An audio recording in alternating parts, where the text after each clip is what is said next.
Assalamualaikum warahmatullahi wabarakatuh. Di sini saya akan membuat tugas video sejarah peradaban Islam.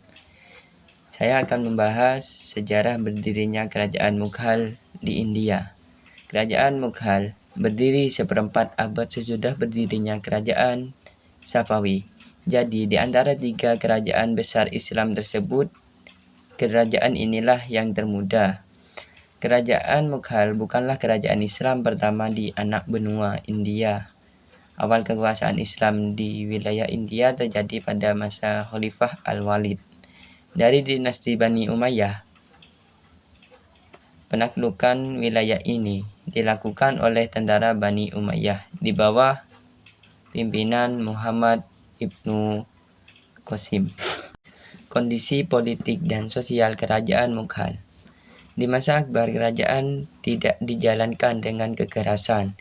Ia banyak menyatu dengan rakyat. Bahkan rakyat dari berbagai agama tidak dipandangnya sebagai orang lain, dan dirinya pun dibuatnya menjadi orang Hindustan sejati.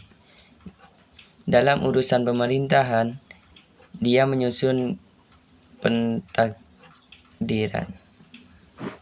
B. Perkembangan Islam di anak benua India pada masa kerajaan Mughal. Di dunia Islam antara tahun 1500 sampai dengan tahun 1700 Masehi, terdapat tiga kerajaan besar Islam, yaitu Kerajaan Turki Utsmani, Kerajaan Safawiyah, dan Kerajaan Mughal.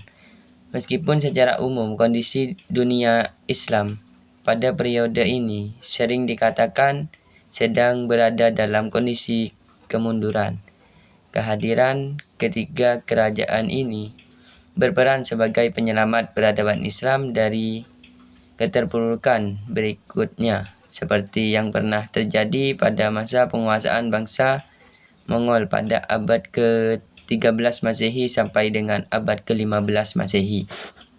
C. Kemajuan kerajaan Mughal dalam membangun dan mengembangkan peradaban Islam di kawasan anak benua India.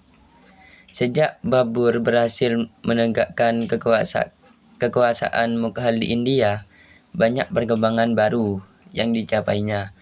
Perkembangan tersebut mencapai puncaknya pada masa pemerintahan Akbar dan Aurangzeb.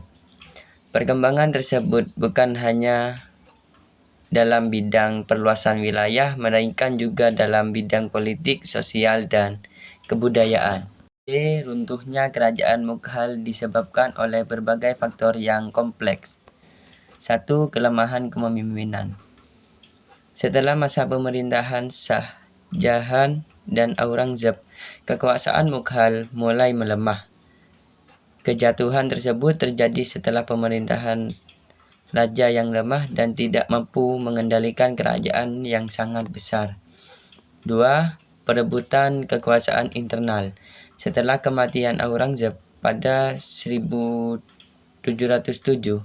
kerajaan Mughal terjebak dalam konflik internal antara ahli waris yang berebut kekuasaan yang melemahkan stabilitas politik. 3. Pemberontakan dan ketidakpuasan sosial. Banyak kelompok etnis, agama, dan kasta yang merasa terpinggirkan atau tidak puas dengan pemerintahan Mughal, termasuk pemberontakan dari Sikh, Maratha, Rajput, dan juga revolusi dari kaum buruh.